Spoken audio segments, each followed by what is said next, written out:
오늘 성경 말씀은 시편 105편 16절에서 22절입니다. 시편 105편은 하나님이 이스라엘 백성들을 어떻게 다루셨는지 노래하고 있습니다. 아브라함 때부터 가나안 입성 때까지의 이스라엘 역사를 되돌아보며 하나님의 일하심을 찬양하는 시입니다. 그 가운데 16절에서 22절은 요셉에 대한 이야기를 담고 있습니다. 이 시간 오늘 본문을 통해 말하고자 하는 바가 무엇인지를 알아보겠습니다. 요셉은 30세에 애굽의 총리가 되었습니다. 왕 아래서 정사를 돌보는 통치의 총책임자가 되었습니다. 당시 애굽이 얼마나 큰 나라였는지 생각해 보면 그의 자리가 얼마나 대단한 것인지 짐작할 수 있을 것입니다. 그러면 요셉은 그동안 어떻게 살아왔기에 나이 30에 이런 엄청난 자리에 오른 것일까요? 요셉은 야곱이 사랑했던 아내 라헬이 낳은 첫 아들이어서 그의 사랑을 듬뿍 받고 자랐습니다. 이렇게 야곱이 요셉을 유독 편애하자 요셉의 형들은 시기가 나서 그를 팔아버렸습니다. 애굽으로 팔려간 요셉은 바로의 신하인 시위대장 보디발의 종이 되었습니다. 보디발은 요셉을 신임하여 집안 모든 일을 전부 그에게 맡겼습니다. 억울하게 팔려간 요셉의 형편이 이제 좀 나아지나 했더니 그는 무고를 당해 옥에 갇히고 말았습니다. 이에 대해 우리는 꿈에 요셉이 들에서 형들과 곡식단을 묶는데 그가 묶은 단이 우뚝 서고 형들의 단들이 둘러서서 절을 한 것과 해와 달과 11별이 요셉에게 절한 이 두 꿈을 마음에 품고 끝까지 붙들며 어려운 시절을 인내했더니 후에 애굽 총리가 된 것이라는 이야기를 들어봤을 것입니다. 그리고 우리도 어떤 어려움 속에서도 비전을 품고 끝까지 인내해야 한다는 교훈을 들어봤을 것입니다. 어린 시절에 꾼 꿈을 비전으로 붙들어 여러 어려움을 헤쳐나갔다는 요셉의 이야기를 들을 때면 대부분 기가 죽습니다.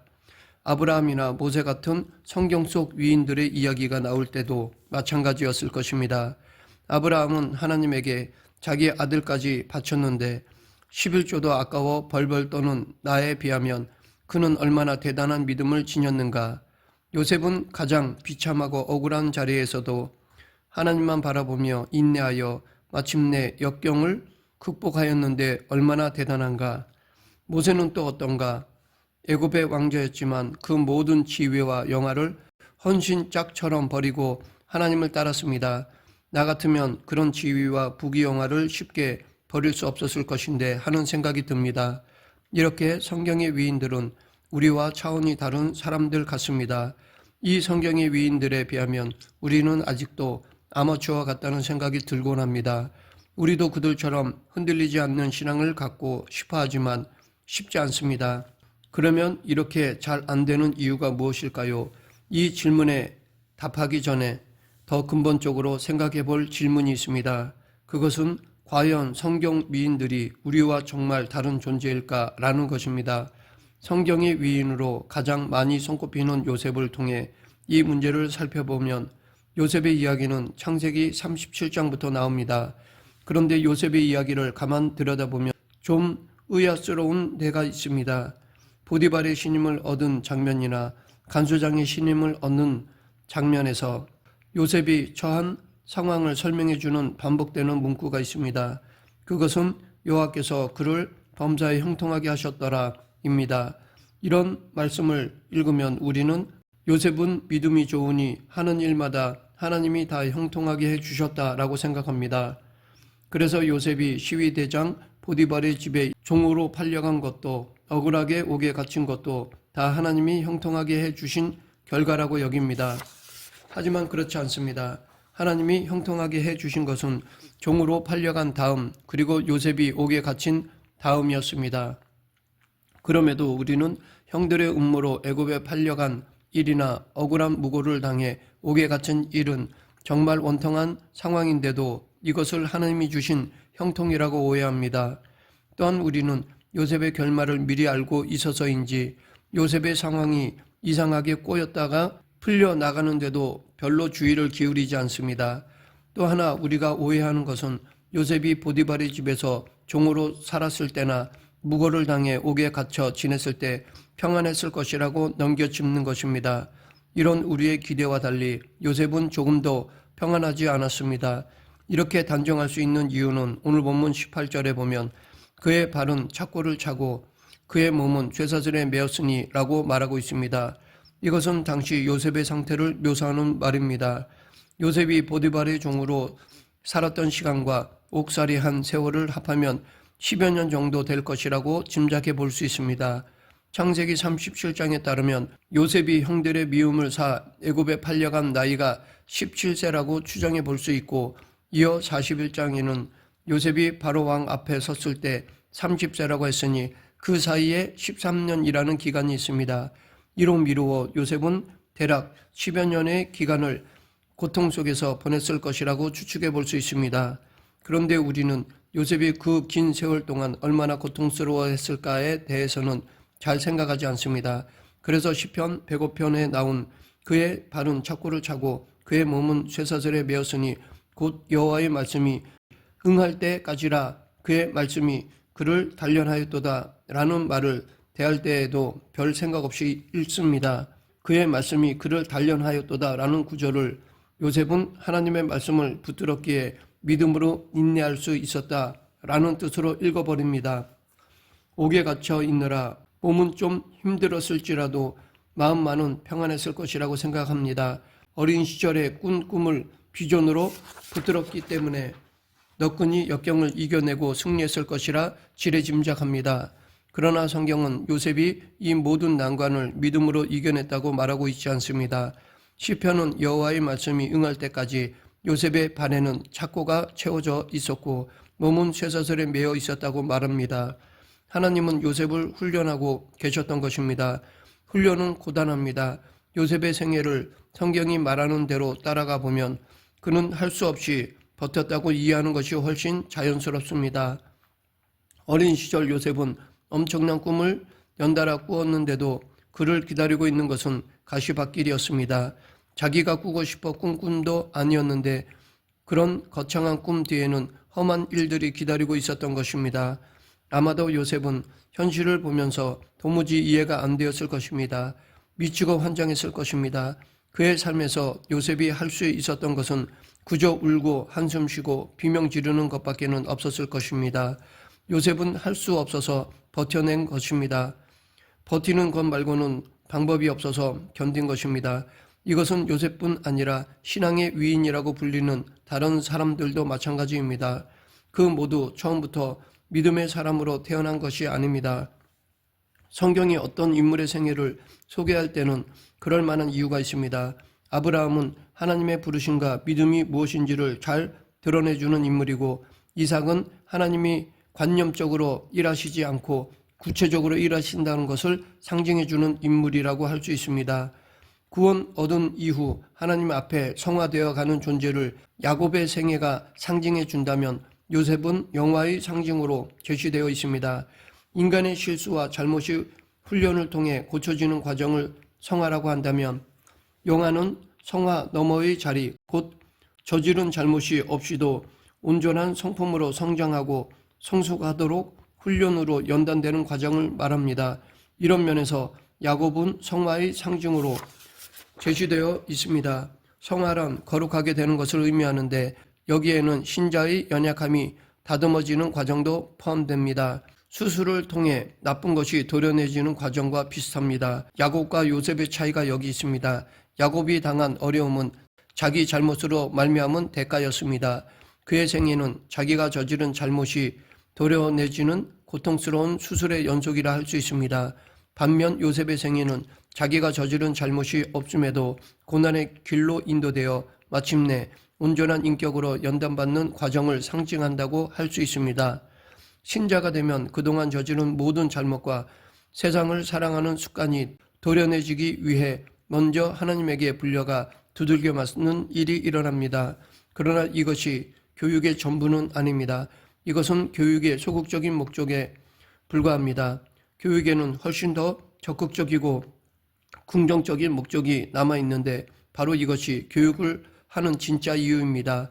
마찬가지로 죽음의 자리에 있던 우리를 꺼내놓은 것, 이것이 구원의 전부는 아닙니다. 구원은 훨씬 적극적인 것입니다. 요셉은 왜 이런 일을 겪어야 하는지 도무지 알지 못한 채 달리 방법이 없어서 견디고 있었습니다. 역사적 자료에 의하면 요셉이 갇혔던 당시 애굽 감옥은 지하 토굴이었을 것이라고 합니다. 쇠사슬에 매인 요셉은 거기서 무엇을 할 수 있었을까요? 아마 한동안 울분을 삭히느라 머리로 벽을 찍고 있었을 것입니다. 발은 착고에 상하고 몸은 쇠사슬에 매여 있는데 무엇을 할 수 있었겠습니까? 그럼에도 우리는 아니다, 요셉은 우리와 다르다 라고 생각합니다. 하지만 그렇지 않습니다. 요셉은 괴로워하며 많이 울부짖었을 것입니다. 이에 대한 단서가 오늘 본문 18절에 그의 발은 착고를 차고 그의 몸은 쇠사슬에 매였으니 에서 몸이라는 글자에 각주 표시가 되어 있습니다. 각주를 보면 혼이라고 되어 있습니다. 곧 몸이 아니라 혼이 쇠사슬에 매였다는 것입니다. 즉 정신이 하나도 없다는 것입니다.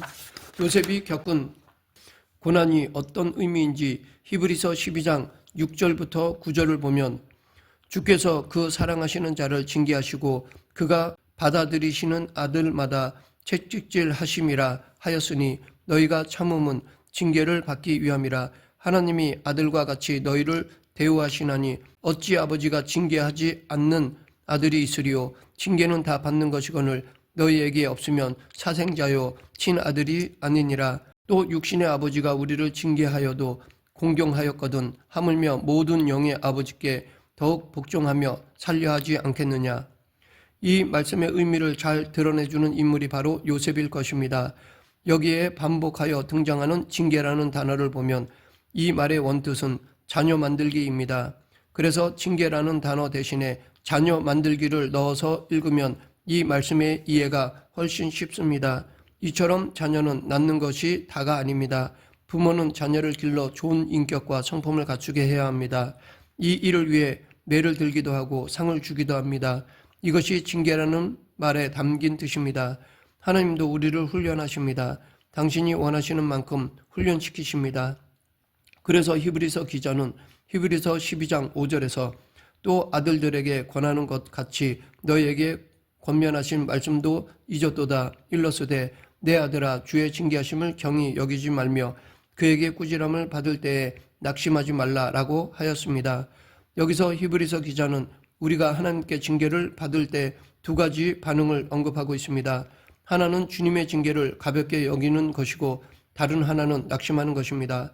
히브리서 기자는 이 두 극단으로 빠지지 말라고 합니다. 왜냐하면 하나님이 징계하시는 것은 우리가 하나님의 자녀이기 때문이고 자녀를 향한 원대한 목적이 있기 때문입니다. 하나님은 당신의 자녀를 당신의 성품에 참여하는 자로 만들 것을 목적하셨습니다. 징계가 없는 사람은 그를 향한 하나님의 목적도 없습니다. 이것이 우리가 징계가 아프더라도 이 길로 부름받은 이상 묵묵히 견뎌야 하는 이유입니다. 그런데 우리가 여기서 주의해야 할 것이 있습니다. 우리를 넘어뜨리려는 사탄의 계교 중 가장 성공적인 술책이 바로 비명을 지르면 패배했다고 여기게 하는 체념입니다. 실제로 비명을 지르고 우는 것은 타협하지 않았다는 증거인데도 우리는 자꾸 이것을 패배로 여긴다는 것입니다. 타협하면 울 필요도 비명을 지를 일도 없습니다. 우리는 믿음이 있으면 마취한 것처럼 통증을 못 느끼게 될 것이라고 착각하지 말아야 합니다. 누구든 신앙만 있다면 넉넉히 웃으며 인내할 수 있다고 생각합니다. 하지만 그렇지 않습니다. 정작 우리가 고민하고 갈등하고 의심하는 것은 우리가 하나님의 손에 붙들려 있기 때문입니다. 믿음의 길을 걷고 있기에 이런 것이 생기는 것입니다. 그런데도 우리는 신앙생활을 아직 완벽하게 해내지 못해서 의심하고 갈등한다고 생각합니다. 히브리서 11장은 믿음의 장입니다. 잘 알려진 장이라서 그런지 우리는 이 믿음장을 너무 쉽게 읽어내는 반면에 믿음장이 왜 기록되었는지 그 이유는 잘 생각하지 않는 경향이 있습니다. 하지만 히브리서 12장은 이러므로로 시작합니다. 이러므로는 앞에서 말한 이야기의 결론이 나온다는 것을 의미합니다. 그런데 여기에는 예수님마저도 하나의 본보기로 언급되어 있습니다. 이 훈련은 예수님도 예외가 아니었던 것입니다. 우리는 바로 이 길에 초대받은 사람들입니다. 오늘 본문 21, 22절 그를 그의 집의 주관자로 삼아 그의 모든 소유를 관리하게 하고 그의 뜻대로 모든 신하를 다스리며 그의 지혜로 장로들을 교훈하게 하였도다. 요셉을 총리의 자리에 앉혀놓은 것으로 끝이 아닙니다. 하나님이 누군가를 어떤 자리에 앉히셨다는 것은 그가 그 자리에 앉을 수준이 되어 있다는 뜻입니다. 이때 요셉의 나이가 30이었습니다. 30세에 애굽의 총리가 된 요셉의 실력이 얼마나 대단했는가 하면 자기 뜻대로 모든 신하를 다스릴 정도였습니다. 이것은 철저한 종살이와 억울한 감옥살이에서 훈련된 것입니다. 말씀을 맺겠습니다. 요셉은 자기가 의도하지 않은 대로 펼쳐지는 인생이 고통스러웠을 것입니다. 그런데 나중에 보니 요셉을 팔아넘긴 형들이 그 일로 구원받고 요셉은 팔려갔지만 그들에게 구원을 베푸는 자가 되었습니다. 요셉은 자기 인생이 하나님의 기이한 섭리였다는 것을 나중에 깨닫고 그가 어려서 꾼 꿈을 이해하게 되었습니다. 요셉이 인생을 주관하시는 하나님으로 말미암아 그의 인생은 수동태로 흘러갔지만 그러했기에 의도하지 않은 반전을 경험하게 되었습니다. 이것은 우리도 마찬가지입니다. 그러므로 우리도 요셉처럼 고난 가운데 훈련되어지는 그리스도인이 되길 간절히 축원합니다. 기도하겠습니다. 생사화복을 주관하시는 하나님 아버지, 오늘도 당신의 섭리로 우리를 이끄시고 인도하심에 믿음으로 순종하는 저희 모두가 되게 하여 주시옵소서. 예수님 이름으로 기도드립니다. 아멘.